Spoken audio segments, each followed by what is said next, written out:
அன்பு நண்பர்களுக்கு வணக்கம். பழமொழி 400 பதிவேற்றம் 237வது நாள், பாடல் 235.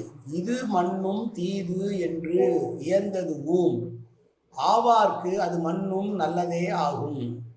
மது மண்ணும் வீணாறு காணல் விரித்திரை தன் சேர்ப்ப, தீநாள் திருவுடையாருக்கு இல். ஒரு கடல் நாட்டு அரசனை பார்த்து சொல்லுகிறார்.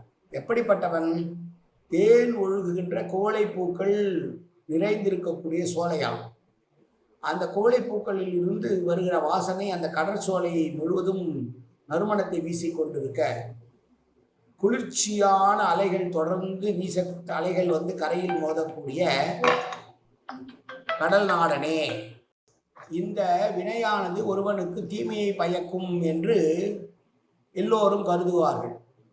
ஆனால் அவனுக்கு அது தீமையாக இல்லாமல் நல்லதாகவே நடக்கும் என்பது எப்படி என்றால், திருவின் அருள், திரு என்றால் மகாலட்சுமி, அவளுக்குடைய அருள் இருக்குமானால் நல்ல வினைகளாக அவர்கள் செய்திருப்பார்களானால் தீயனவ கூட சிலருக்கு நல்லதாக மாறிவிடும்.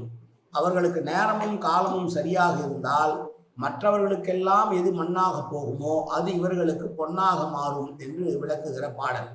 எனவே நல் ஊழ் உள்ளவர்களுக்கு செல்வம் தானாக சேரும், அவர்களுக்கு எந்த துன்பமும் நேராது என்று விளக்குகிற பாடல் இது. மீண்டும் பாடலை பார்க்கலாம்.